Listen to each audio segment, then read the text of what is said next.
Studying in a Bachelor of Music, my chosen field in the music industry is an artist, using the techniques that I have learned through university, in which strengthens my career opportunities within the music industry itself. Studying music at university level has taught me how to conduct myself in an unfamiliar situation. Areas like personal development and skills, my ability to break down rhythmic patterns and chord progressions, alongside lyrical content to deliver a singular piece of art.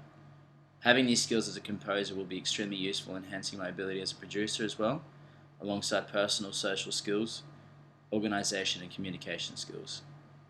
My current situation as an artist focusing on the Common Lie, which is my personal band, I've seen the sound of the band itself take many forms, starting as a blues rock duo, to a Royal Blood Pond influenced trio, into a four-piece, into another drastic recent change into a five-piece, capturing influences from all variances of genres. I personally am very excited to record and release. However, late last year we recorded a 6-track EP, produced and filmed 2 film clips, and left for tour on one occasion to Sydney and Melbourne, working with the manager and hiring PR. When discussing the importance of being on the job as an artist, it is integral to learn who you are as an individual, finding influences but not imitating them, finding the urge and willingness to continually better yourself both creatively and in your performance is fundamental. Practice can be related to all industries as a tool of progression. As an artist, for me, practice is in a band format where running through imitated performances occur and songwriting. Most of my composition as an artist is through the use of practice. Another skill that is integral to being an artist, making contacts in a social basis to help you with your networking and with other representative musicians and people of all tangents of the music and media industry.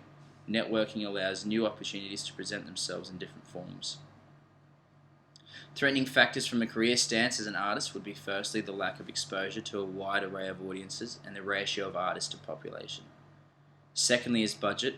As an artist, I think the best way to go about your art form is investing in the right avenues, not overspending and making those crucial decisions. Starting with playing gigs that will benefit your career, not playing because your friend needs you to play, but spacing those gigs apart. As an artist, I feel having a large network working with you can only strengthen you, so having a lot of people in a closer sense of community with the same interests can only help develop your own personal progression. I have set a plan to attend Big Sound to meet representatives involved in higher regarded positions to discuss and review my competency within the music industry. Another strategy to overcome these barriers is to find a present manager who can help those opportunities and help you make the best decision, given the advice that you need.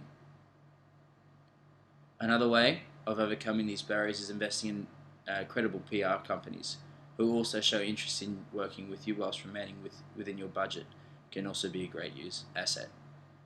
The role of PR is to help you with your publicity as an artist, organising radio shows and contacting other forms of media, to advertise releases and or shows, and creating press kits. A healthy use of social media without it becoming unbearable and heavily annoying is also vital. Touring, merchandise and recording is also heavily impacted by budget at this stage of my career as an artist.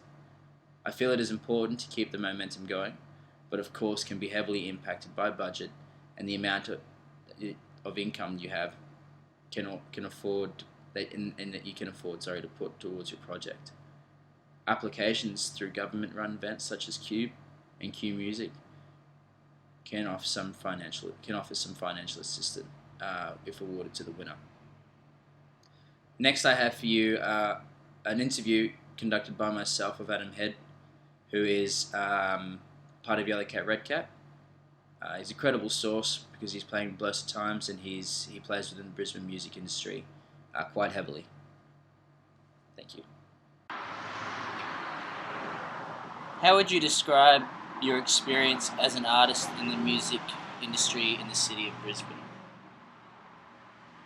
I think it's good. There's a tight-knit community that, like, if you are committed to what you do, there's always a place for you in both venue situations and in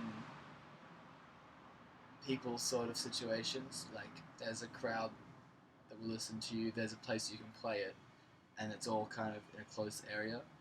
I think that's specifically to Brisbane will help, is what sets it apart, that we don't have a wide set sample space of all these different venues. You kind of have to choose one. We've got it all kind of rubbed in together, and it is diverse enough that you can kind of play what you want and still have enough people there to support it as well. What do you think are the major barriers working as an artist? As an artist, funding, like, just, and like availability of time. If you want to promote your art, you've got to put so much of your own money into it, and that requires working, which is less time spent on your music. And this reliance on social media, like if you're not fully tech savvy or like good at posting stuff that's witty and like engaging, you get left behind. There's not, like, being in a band has become so little about the songs you can write and play well. It's all about like how you can present yourself through marketing and online presence, and like who you pay to represent you in a different way just to get yourself out there. Like, it's tough. So, working as a two-piece in Yellow Cat, Red Cat, how do you find promotion and marketing yourself as a band? Oh, very difficult. Being there's two of us with the same friends, so yeah, that's your starting space, and then trying to work off that. I think less people in your band, the less people that you can meet, the less avenues you have to get people on board. Not having the money to employ PR people or push it through, even just like boosting Facebook posts and stuff like that. You know what I mean? It all comes down to having the time, having the money. Like, Isaac and I have supported ourselves since we were quite young, and that's resulted in, like, we both have full-time jobs in industries that don't have free time to do it. So I did work business hours and he works retail, which don't match up, which means even just to practice, one of us either has to lose income, or it'll be that one afternoon of the week where we just want to like hang out with each other. So you find it difficult? Yeah, it's not easy. Not specifically to the two-piece thing, but it doesn't help the situation. I think if you want to have music as your main focus, You have to work hard for that. you don't only have to work hard for it, but you have to work hard at something else to support that, because it's not going to support you back. Initially, anyways. Not unless you can really nail it. But to get to that level requires the initial money and practice, and you've really got to throw your whole being into this thing. A lot of the artists that I know that are able to just do music had to sacrifice living out of home or other things, like studying anything, just so that they could like just focus on it, and that's how they got there. There's not a lot of handouts in the industry.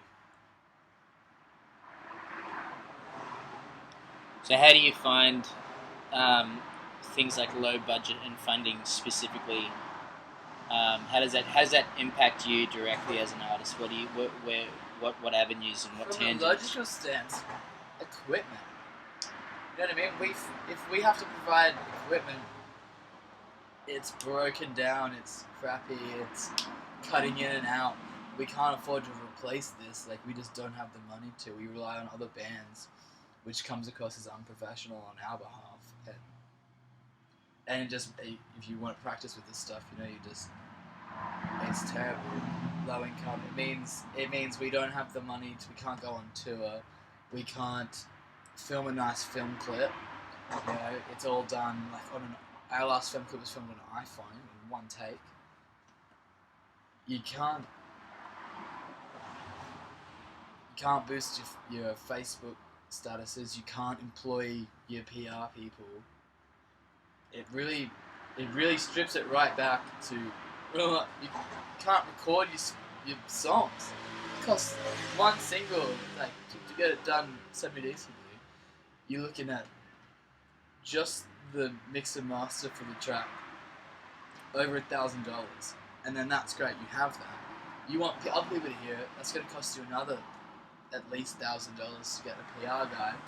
Then if you want to like move that around the country, tour that at all, you're looking at more and more thousands of dollars in an environment where you're only making 100, maybe 200 a show if you're lucky at the level that you're playing at. And then maybe you have to pay your support acts from that money as well. Like, the money you earn playing gigs is more of like a consolation prize than it is a means of like supporting yourself or your art. Thanks very much for your time. No worries. In relation to a future career plan highlighting this next year, I strive to organise another tour extending to more satellite cities for the EP release in June, organising more merchandise, record our new tracks in the beginning of the fourth quarter of this year, and researching more into higher recognised PR companies with the hope of providing us with some more opportunities with the new EP. On a larger scale, I wish to work towards playing some festivals on a practical level, such as Jungle Love, Big Pineapple Festival, and St. Jerome's Laneway. Thank you very much for your time.